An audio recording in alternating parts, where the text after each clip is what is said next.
নমস্কার বন্ধুরা, নিউজ টুডেতে আপনাদের স্বাগত। দ্য নিউজ টুডে আপনাদের স্বাগত।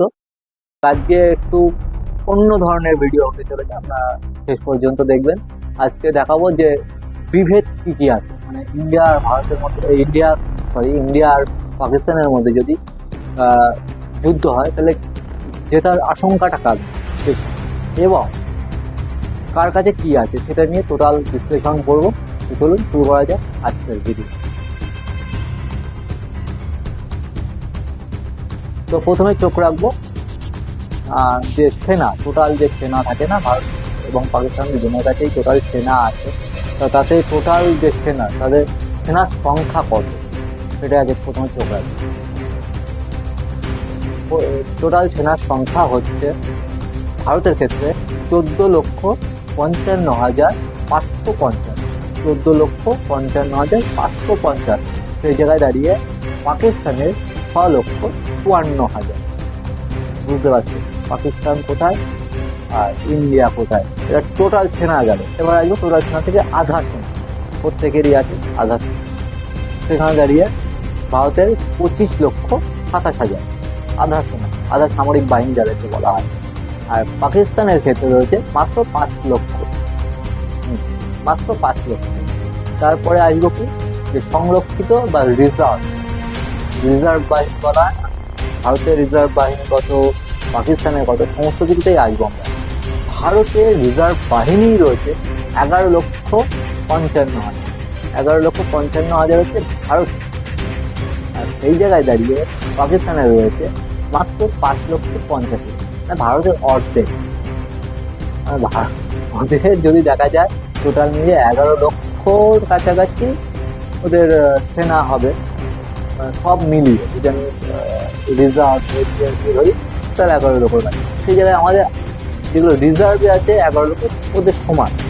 ওদের টোটাল সেনা দিয়ে ধরলে, আধা সেনা রিজার্ভ আর হচ্ছে এ দিয়ে ধরলে, টোটাল সেনা দিয়ে ধরলে নাকি আমাদের ওদের থেকে বেশি হয়েছে আধা সেনাটা, যেটা হচ্ছে আধা সেনা রিজার্ভ ওদের থেকে বেশি। ওরা কবে আমাদের সাথে জিতছে। আচ্ছা, এবার দেখবো আমরা মোট ফাইটার এয়ারক্রাফট, যেটা ফাইটার এয়ারক্রাফট বলা হয়, ওদের কতগুলো, আমাদের কতগুলো। আমাদের রয়েছে 513টা ফাইটার এয়ারক্রাফট, আর ওদের রয়েছে 328টা তো আছে। তারপর দেখবো যে ট্রান্সপোর্ট এয়ারক্রাফট যেগুলো বলে, মানে যুদ্ধ চলাকালীন খাবার নিয়ে যাওয়া, তারপরে কোনো প্লেনে দেখা গেল সমস্যা হলে সেই প্লেনকে সেই মুহূর্তে সহযোগিতা করা, ফিউলিং করা। বারবার তো আর একটা প্লেন যখন ওড়ে, বারবার তো আর যুদ্ধ চলাকালীন বারবার ফিরে আসবে না, তাকে আকাশে ফিউলিং করতে হয়।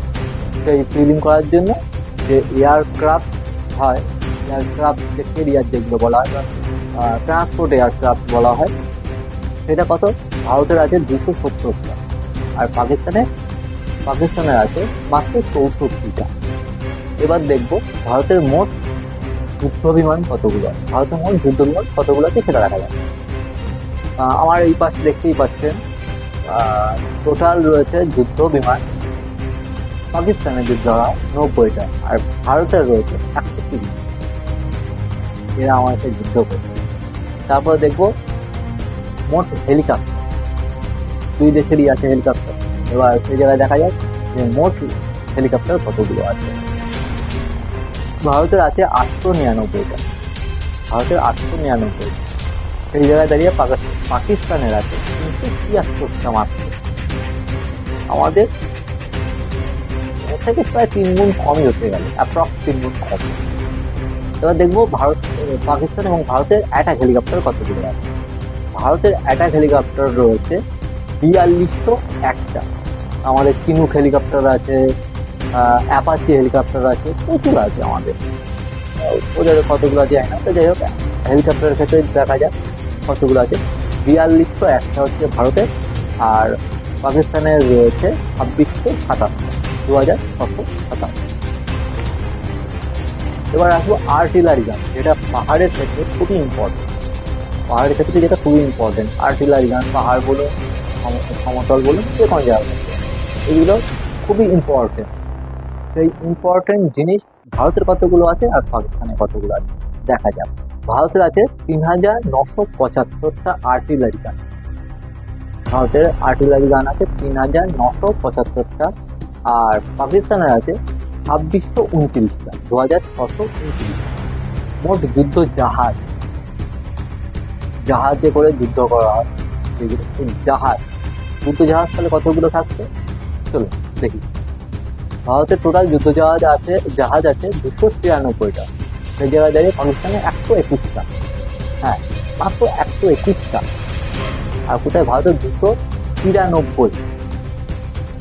এবার দেখা যাক এয়ারক্রাফট ক্যারিয়ার যেটা বলা হয়, যে সমুদ্র পথে যখন যুদ্ধ হয় তখন এয়ারক্রাফট ক্যারিয়ার লাগে, যেখানে গিয়ে প্লেন ল্যান্ডিং করে, সেখান থেকে টেক অফ করে অপর যে দেশ থাকে তাকে ধ্বস্ত করার জন্য।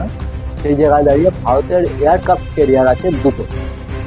হ্যাঁ, দুটো এয়ারক্রাফট ক্যারিয়ার আছে, কিন্তু পাকিস্তানে বিগ জিরো, দুখানা বড় বড় গোলটা, যেটা পাকিস্তানের কপালে সারা জীবনে লেখা থাকে। দুবার ধরে আমাদের কাছে হেরেও লজ্জা নেই। ৭১-এর সময় হেরেছে, ৯৩,০০০ সেনা জমা ছিল ওদের, তবে অতগুলো সেনা মরে গেছিল। ওদের ভাষায় শহীদ হবে, আমাদের ভাষায় মরে গেছিল। তো তাদেরকে ভারত থেকে নিয়ে যাচ্ছে তাদের বডি। আমাদের ভারতের সেনারা বলেছিল আসো এসে নিয়ে যাও, তোমাদের মারবো না। কোনো ব্যাপার না, হয়তো তো নেবো না, লাস্টে তিল শকুনেছে। এমনই এক পাকিস্তান, যারা বলো না ভারতে থেকে পাকিস্তান জিন্দাবাদ, তাদেরকে বলছি যা তোরা পাকিস্তানে চলে যা, তোদের বাপের দেশ পাকিস্তান, যা চলে যা, তোরা এখানে ভুল করে চলে এসেছিস। আর এর পাশাপাশি তো দেখছি আমাদের বাংলাদেশ লাফায়, বাংলাদেশ ট্যাঙ্কারেঙ্গা লাস্টে ঠেঙ্গা। যদি পাকিস্তানের সাথে আমাদের নাকি যুদ্ধ হবে, তাহলে ওরা নাকি আবার চীনের সাপোর্ট নিয়ে আমাদের 7 সিস্টার দখল করবে, এরকম স্বপ্ন দেখছে বাংলাদেশ। ভালো স্বপ্ন দেখে, দুই ভাই হাতে কাঠুরা নিয়ে স্বপ্ন দেখছে। এক ভাইয়ের হাতে একটা কাঠুরা, এক ভাইয়ের হাতে এসে ধরিয়ে দিয়েছে। এবার দুই ভাইয়েরই অবস্থা খারাপ হবে। এদিকে আরাকান আর্মি বাংলাদেশ দখল নিতে শুরু হয়ে গেছে, দখল নেওয়া শুরু হয়ে গেছে। যাই হোক, এই নিয়ে আসতে হবে আসতে। যাই হোক, এবার আসবো আমরা সাবমেরিন। সাবমেরিন কার কটা আছে? ভারতের সাবমেরিন কটা আছে আর পাকিস্তানের সাবমেরিন কটা? ভারতের সাবমেরিন আছে 18টা, পাকিস্তানে মাত্র 8টা। পরমাণু বহন করা সাবমেরিন নেই, কিন্তু ভারতে রয়েছে 2 থেকে 3খানা সাবমেরিন এমনও রয়েছে যেটা পরমাণু ক্যারি করতে পারে, পরমাণু বোমা দিতে পারে, ক্যারি করতে পারে। মানে পাকিস্তানে যে যা পাচ্ছে বলে যাচ্ছে, ভাবছে ভারত কি আগের মতো আছে, যে যার মধ্যে পারবো ঘন্টার মধ্যে বাজাবো হয়ে যাবে। অর্থ সব ভারত এখন রুখে দাঁড়াতে শিখে গেছে। ও এবার আসি ডেস্ট্রয়ার।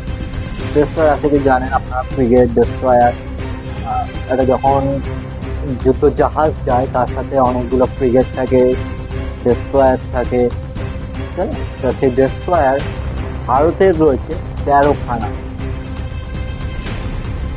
হ্যাঁ, ভারতের 13খানা ডেস্ট্রয়ার আছে, আর পাকিস্তানে নেই। আবার সেই গোল্লা, বড় বড় গোল্লা, রসগোল্লা পেয়েছে ভারত পাকিস্তান, তাই না? তো যাই হোক, পাকিস্তানের তো এই তো চলছে। এবার দেখলাম আর কিছুক্ষণ যে আমাদের ভারতের কতগুলো আছে, পাকিস্তানের কতগুলো আছে, সবই তো দেখে নিলাম। এবার যে কথাটা বলছিলাম যে বাংলাদেশ খুব লাফাচ্ছে। বাংলাদেশের অবস্থা এমনি শোচনীয়। তাদের যে ইউনিস চাচা বা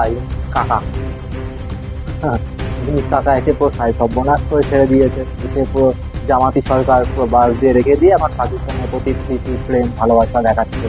ওই এক জঞ্জাল দেশ, নোংরা দেশ, ছোট লোকের দেশ।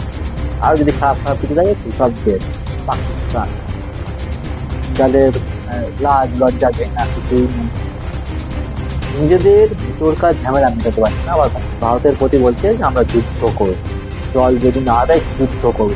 আগে নিজের বালতিস্তান সামলা। বালতিস্তান থেকে যার ব্রিটিশ ওদের, যার জন্য আজকে বালুচিস্তান নিজস্ব দেশ হতে চললো বলে। খুব শীঘ্রই বালুচিস্তান নিজের দেশ হয়ে যাবে, কারণ বালুচিস্তান যে army, BLA, Baloch liberation army, যেটা তারা তো অলরেডি পাকিস্তানের সেনাদের মেরে মেরে উড়িয়ে দিচ্ছে। আমার কাছে ভিডিও আছে, কিন্তু আমি সেটা দিতে পারবো না, কারণ এটা রেস্ট্রিকশন ভিডিও। যে ভিডিওটা আমাদের তথ্য মারফত চলে এসেছে, সেই ভিডিওটা আমি নেটে দিতে পারবো। কারণ ইউটিউব যারা করেন তারা জানেন যে ওখানে ভয়ঙ্কর দৃশ্যগুলো, মানে আমরা মেরেছে, রক্তপাত হচ্ছে, মুখ বিধিকৃষ্টি অবস্থা, সেই ছবিগুলো দিলে ইউটিউব থেকে আমার রেস্ট্রিকশন মেরে দেয়। তাই পাকিস্তান, তোদের তো ভাতে মারা শুরু হয়েছে, পরে পাতে মারা, পাতেও মারা হচ্ছে। অবশ্য আজকে বাণিজ্য বন্ধ করে দেওয়া হয়েছে, আজকে থেকে পাকিস্তানে কোনো বাণিজ্য হবেই না, টোটাল বন্ধ। এবার তোরা না খেতে পেয়ে মর, ওদিকে জল শুকিয়ে মরছিস, টোটালি তোকে নিয়ে যেতে হবে। এবার তোরা যদি কোনো মতে যুদ্ধ ঘোষণা করে দিস, বা তোরা যদি আমাকে যুদ্ধ করিস কর, তোদের 4 দিন 7 দিনের বাফার নিয়ে তোরা কাজ কর, আমরাও করতে পারি, কোনো ব্যাপার না। এর জন্য ইন্ডিয়া অলওয়েজ রেডি। পরের ভিডিওতে দেখাবো যে ইন্ডিয়া যে বায়ুসেনাদের যে মহড়া সে কিভাবে চলছে, সেটা পরের ভিডিওতে দেখাচ্ছে। ততক্ষণ